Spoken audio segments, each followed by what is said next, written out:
Isang linggo bago ang Valentine's Day, abala na sa pamimili ng bulaklak sa mga cut flower vendor sa Baguio City si Kylene. Birthday po ng mama ko bukas. Ipapadala ko po siya ngayon.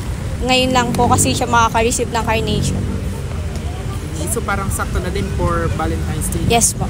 Nakabili naman ito ng bouquet sa budget niyang 500 pesos. Mayroon na itong carnation at iba pang mga bulaklak.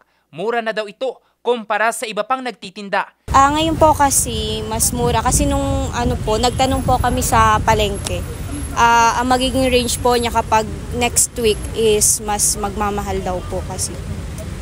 Mga 1.5 daw po pag customer. Mismong presidente na ng Baguio Cut Flower Vendors Association ang nagsabi na ramdam na ang halos dobleng pagtaas sa presyo ng bulaklak.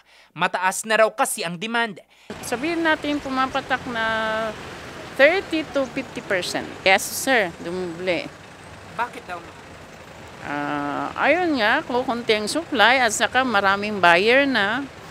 Malamig ngayon, ang hirap bumuka ang bulaklak. At saka yung iba, late silang nag-prune ng roses nila.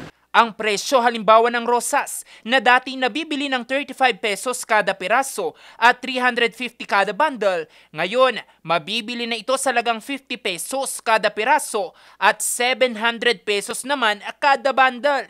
Ang egg aster na mula sa dati 60 pesos kada bundle, ngayon nasa 100 pesos na.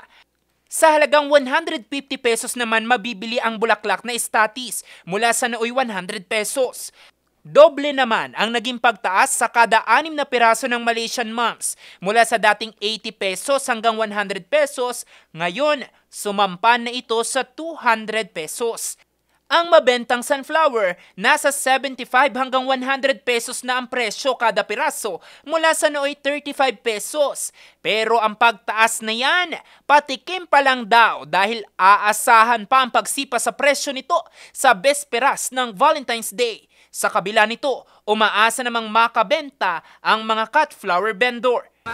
Tignan natin, ang dami naman pwedeng alternative yan, pwede naman yung mga imported. Kung halimbawa wala ng roses, di mag-imported na lang, pareho din naman ang presyo. Samantala, dahil naman sa mahal ng kapital sa cut flower, ang ilan sa mga tindera, iba't iba na rin ang naging pakulo, makabenta lang sa araw ng puso. Hito't, nariyan pa nga ang mga nakabox na teddy bear. Mayroon na itong tsokolate at pailaw. Mababa ang puhunan, kaya't naibibenta ito sa 150 pesos hanggang 1,500 pesos depende sa klase. Mostly na bumibili mga estudyante pang regalo nila. Yun na ang mas nila for Valentine kasi daw sa fresh na bulaklak. As is na po yung presyo niya. Yung ang tataas lang po is yung mga fresh flowers na. Patok rin na alternatibo ang mga fussy wire flowers. Iba't ibang disenyo at mayroon na ring pailaw. Pwede siyang ikip, pwede siyang i-display.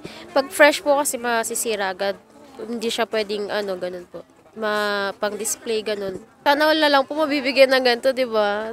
Agaw atensyon din ang mga bulaklak na ito na nakadisplay sa Burnham Park. Pero hindi raw ito bulaklak, kundi flower-scented na sabon. Perfect daw itong irigalo sa mga plantita. Pwede ring pitasin ang bulaklak at gawing panghugas sa kamay. Mabibili ito sa halagang 200 pesos hanggang 3,500 pesos, depende sa klase. Unique flower base na siya. Tapos, flower base with scent. Tapos, mas unique siya kesa sa mga fresh flower. May maibigay mang regalo si iyong the one sa Valentine's Day. Mahalagang pakaingatan ang puso at panatilihin ang pagmamahal. Jose Robert Inventor, RNG News.